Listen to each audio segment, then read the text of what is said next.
Hey there everybody, Steve here with eXp Realty. In this next quick video, I'm going to go over a few do's, a few don'ts, and some general overall knowledge that affects your credit score and your report. So think about it like this, 7 out of 10 credit reports have errors. You could have a far lower credit rating than what you actually deserve, and likely through no fault of your own. These errors can keep you from obtaining the loans and rates that you very well may deserve. They can keep you stuck in an old home or an old car and limit the types of credit that you have or should have access to. So I'm going to go over a few of the biggest factors that affect your credit score as well as your credit report. One of the biggest misconceptions out there is that you have to pay to obtain your credit report. This is simply not true. With running a quick Google search, you can find a couple of different resources for obtaining your credit report. Additionally, once every 12 months, you actually have a free credit report available to you from one of the 3 nationwide credit reporting companies out there. So with that being said, one of the biggest factors affecting your credit report is going to be your payment history.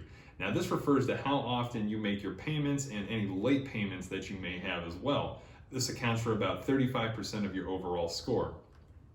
Anytime you miss a payment and that payment gets up to about 30 days, that is considered late. Anything that exceeds that 30 days will negatively affect your credit score and will get worse the longer you let it go on.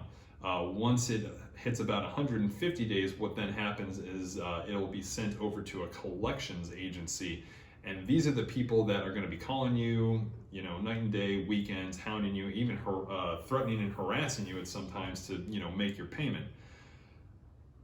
If by chance you've made a payment and relinquished any delinquency that you may have, simply bringing this to the collections agency's attention is sometimes all you need to do in order to either remove it or to stop them from harassing you.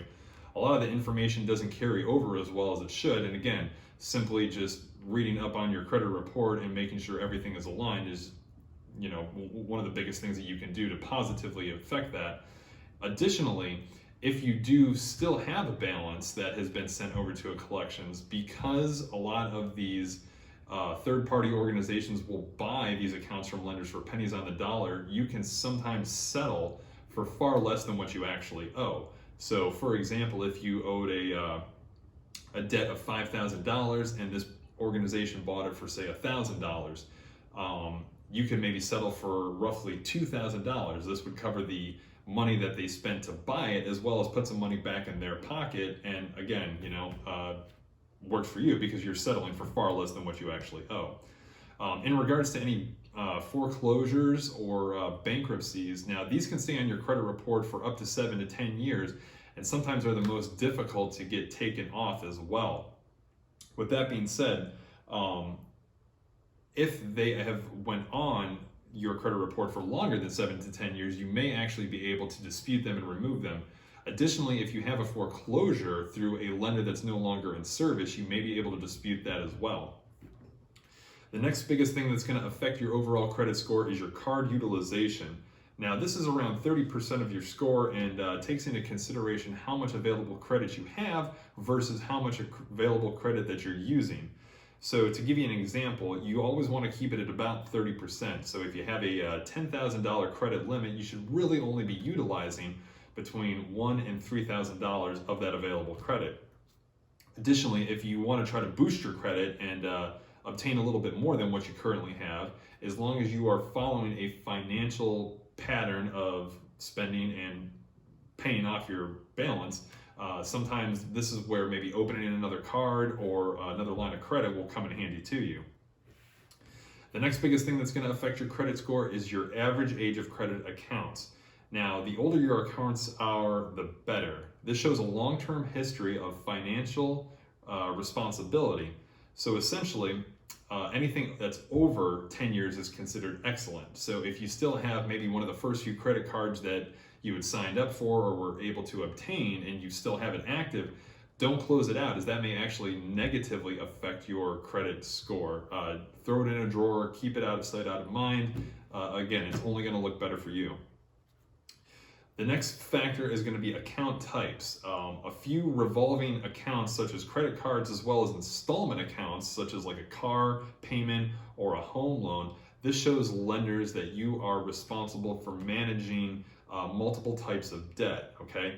Now this credit mix contributes to about 15% of your credit score. The last one is inquiries. So when you apply for any type of credit really, lenders will do what's called a hard pull on your credit, which results as an inquiry on your credit report. The more inquiries you have, the more it can lower your score, and lenders that see somebody with multiple inquiries are sometimes more hesitant to work with them.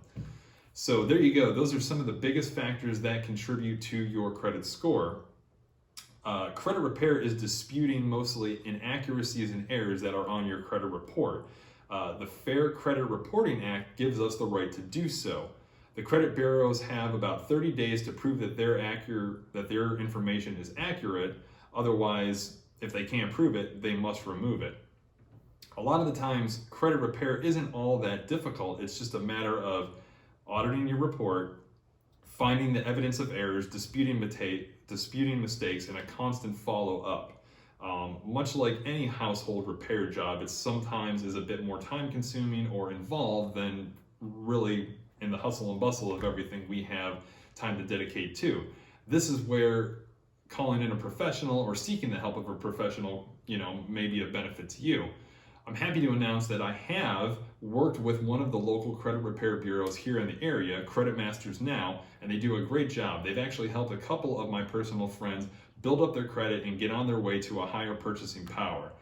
So if you'd like any more information on anything I spoke about or the company Credit Masters Now, feel free, drop a comment, give me a call, shoot me a text, 352-598-0847.